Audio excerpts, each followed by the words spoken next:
There were various reasons why people fell in the place of torment and places inside metallic cells of fire. Others went there because they carried the seeds of witchcraft, others because they were traveling at night, eating in the dream and having sex. There were various reasons why people found themselves in that place, weary of seeing all these things, exhausted by the torment and perdition of these souls. I understood nothing anymore. Seeing the savagery and brutality of the torments of these souls, I was completely overwhelmed. I begged the angel to let me return to earth. We were in a region completely engulfed in flames, where the torments were severe. We were walking across this vast continent, a parched and rotten land where the nauseating stench permeated everything. The smell of death hung in the air. There were dungeons, as I explained, where souls were held captive. Continuing our walk across this vast expanse, we arrived at a prison. This is where we begin today. I found a girl, a small girl, in a cage because there were metal prisons everywhere. It was incredible to see behind these bars of fire a girl. Inside her cell were panties and bras. These panties and bras cried out for justice. These items demanded justice, for in hell everything you have used as tool to commit sin will demand justice. So, while we were watching, this child was screaming loudly. She was yelling, begging for mercy and forgiveness. She screamed endlessly, tirelessly, crying, "Who can get me out of this place? This place is heartbreaking." And the girl was saying, "Please mommy, please, I'm going to confess. I'm responsible. I accept that I did wrong. Mommy, I stole your underwear. I took your underwear without telling you." I saw inside her cell, there were demons who mocked her incessantly. They told her, "Your mother won't come here for you. It's over for you. What you've done, you truly deserve this judgment." The venomous demons continued to mock the girl. Being with the angel, I now wanted to know the cause of the girl's perdition, why she ended up there. The angel will begin to explain the girl's story to me. Her mother dressed in a sexy way. She was such a beautiful woman on earth. So, impressed by her mother's clothing and her quality underwear, including her bras, her daughter began to steal her mother's underwear and bras to use them. However, one day, her mother had already prepared her underwear and bra for some outing. The young girl also didn't know that her mother had already prepared them for use. The girl went to put her hand on her mother's underwear and bra. She was going to use them for her own purposes. When the time came for her mother to go out, the mother went to look for her underwear and bra. Surprised to see that she couldn't find her own underwear and bra, hastily, she went to her daughter and asked her, "Do you have my underwear and bra? I already prepared them because I have to go out." The young girl had already taken them. With the intention of using them, she categorically denied having taken them. The mother didn't suspect her daughter because she had just asked her daughter the question desperately, without imagining that it was her daughter. The mother searched. She said to her daughter, "Well, I don't know. But where is it? Because I can't find it anymore." "I don't know, not if I had forgotten it in the laundry, but I don't even see it," the girl says. "In any case, no, Mom, it wasn't me." The young girl categorically denies it. Her mother leaves. However, the mere fact of asking the girl the question, and knowing the truth, her refusal to confess that she took it without consent, will determine her condemnation. After the incident, the young girl life continue on Earth for a certain time, then she dies on Earth. It is only after her death that she was accused by demon after failure to confess her sins. The demon accused her for having used your mother's underwear and bra when you cannot use them because they are intimate objects of your mother's nudity. Having taken it by force and used it without informing her. This is the reason the young girl was burned alive in this place. The fact that her rotting body was sobbing. There was still flesh hanging on her skeletal bodies. I saw some kind of bats that actually came to eat pieces of her flesh still stuck to his body. This spectacle was unbearable and unsustainable. Tears flowed on my cheeks. Such severe torment, and to see a person lose their entire soul in this squalid place for having maliciously used something intimate that belonged to their mother without telling her, after passing his cell. The next one had a child inside. The demon took some kind of spears and tried to pierce the child's eye sockets. They inserted these into the sockets, and maggots came out. The child screamed. She begged demons for mercy, but demons mocked her and said it was too late for her, she could no longer escape, and her fate was sealed forever. The child cried out, begged for mercy, but it was too late, an unbearable sight. Among these demons, some of these mysterious creatures carried things like knives. It was as if they were skinning her alive. I noticed that some of the demons had knives and were flaying her, and when they did this, they flayed her. Instead of blood flowing, only maggots came out. The rot was enormous. This child emitted an unbearable, foul odor. We were watching from behind the bars to see what had happened inside. The demons continued to torment souls here. I now asked the question, why is this child suffering such torment? It was then that the accompanying angel told me this. This child saw his parents having sex. It happened when the family rented a house with a bedroom and living room. The children slept in the living room. In the middle of the night, the child woke up to ask his mother something to eat for she was hungry. Upon entering, he found his father and mother in the act of having sex. Later he was reprimanded him. The child ran out, still haunted by the image of those things. Instead of praying for the child, the parents did not. This curse remained with the child, who, now almost 11 years old, still had the memory of that night. The child continued to see the image of his father and mother's nakedness in his mind, which now constituted a condemnation. This child lived on earth for another 17 years. He only left earth after living for another 17 years more, the equivalent of 28 years, before he found himself in the realm of the dead because he had kept the memory of his father's and the mother's nakedness in his mind. So, when I heard the account of this situation, I was so troubled, and I wondered, what should one do when a child carries these images within them? What should one do when a person has seen the nakedness of their father and mother?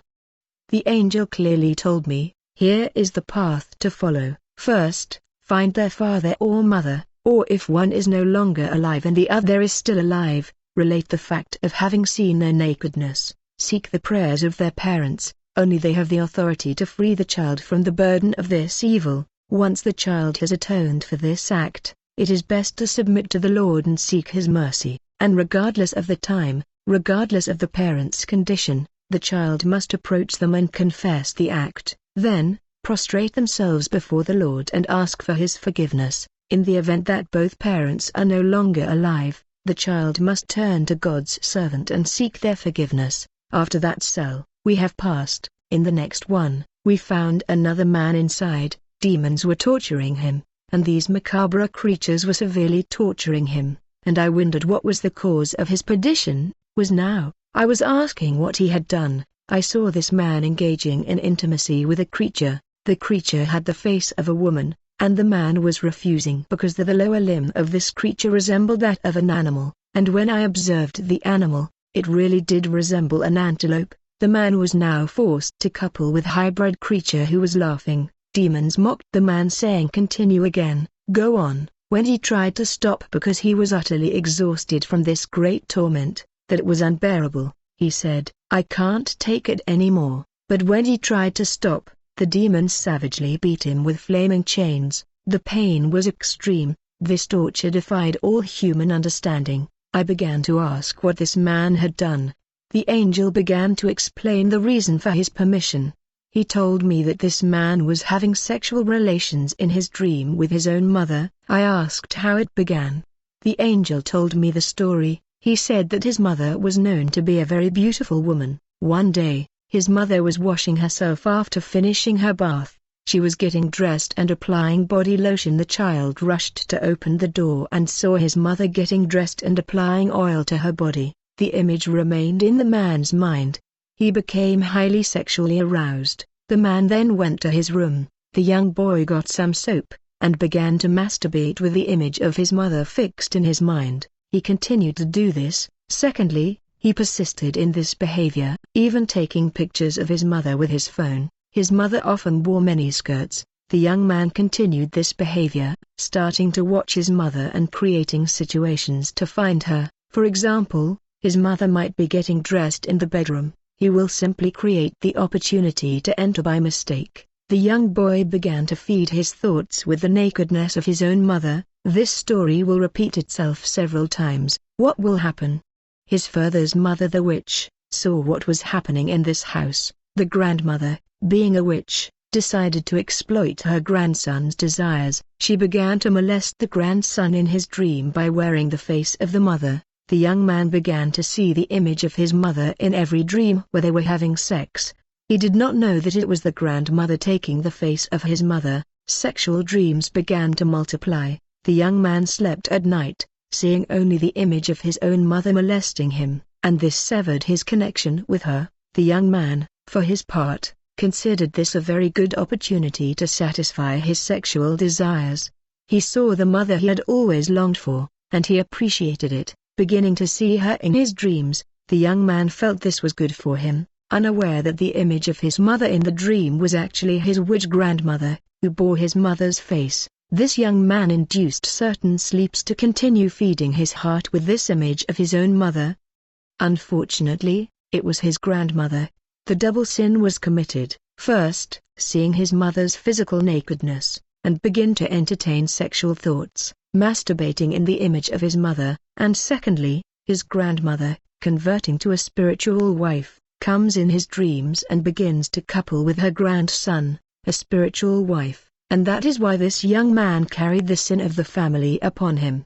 His condemnation was linked to these things. We have gone beyond the young boy. The word of God tells you that no one should approach your relatives to discover their nakedness. You shall not uncover the nakedness of your father, nor the nakedness of your mother. She is your mother. You shall not uncover her nakedness. Whether one discovers it physically or spiritually in a dream, it all retains the same scope, the same level of judgment, the same sentence, and the same weight on the individual. Therefore, such foolish acts create numerous problems within families. Very well, those who live Europe have gotten used to going on picnics with our children, going to beaches, and washing ourselves like that underwear. Make no mistake, the judgment isn't just for Africans, not just for black people. I'm going to gradually talk about a second family that ended up there, a whole family in hell in the metallic cell. Such a terror. This is because the father, mother,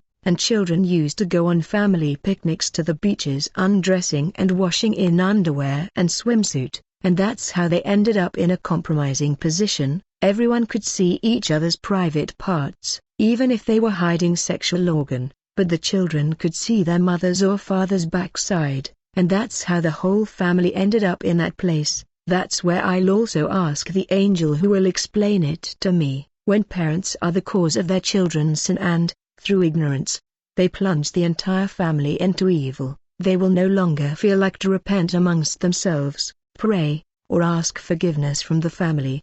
But since all are guilty, they must approach a man of God. They must now seek the intervention of brothers in Christ who have reached maturity, not just pastors, but those who have reached maturity in faith who can pull them out of this pit they find themselves in. They need this liberation because they cannot extricate themselves. After witnessing physical acts, the prison was divided into levels. The family members were categorized according to the severity of their actions. That's how the angel will tell me that we must continue our journey. It's true that it was a vast region of fire that was everywhere, but it was separated into flaming explosions. Now, when he crossed to the other side, there was the area where people practiced witchcraft to harm the family. In this same area, there were those who practiced witchcraft, who inherited the blood of witchcraft from the family and also practiced witchcraft. Others were those who practiced the occult, brought magic into the family, and sold the family into the service of Satan.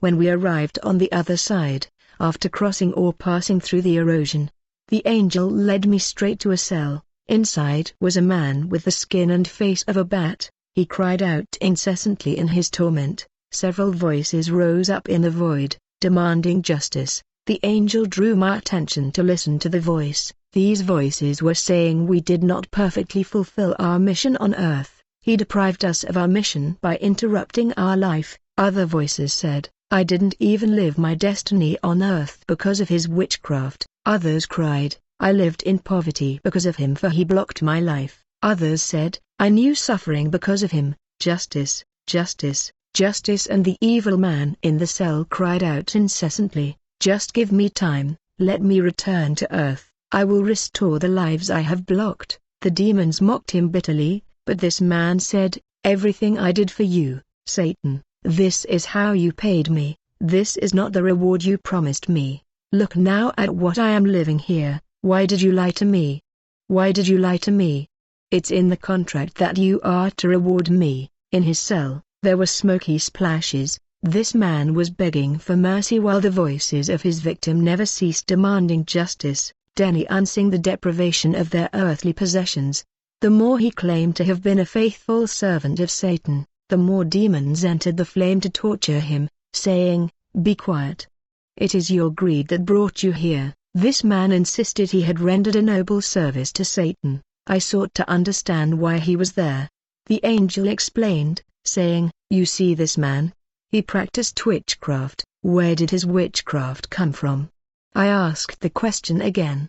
The angel explained this to me. His witchcraft is hereditary. His ancestors practiced witchcraft, and they decided that in each generation, one of our firstborn sons will be a carrier, the seed of witchcraft, in every house where children are born, but the eldest, the firstborn, will inherit the seed of witchcraft. The boy began to develop the seed gradually. It all started through a dream. He began to have dreams where he had wings, flying through space. This began to develop over time. He sometimes had dreams where people came to serve him meat to eat. This continues to develop until one day he has a dream. He finds himself under the ocean and undergoes an initiation. This is how he becomes aware of his involvement in witchcraft. He is entrusted with several missions. Now, to further his dark enterprise, the young boy will steal everyone's happiness. He will sell everyone's destiny. He will sell everyone's blessing. He will begin killing people within his family. He will begin harming people within his family. Through witchcraft, he has caused much suffering within the family.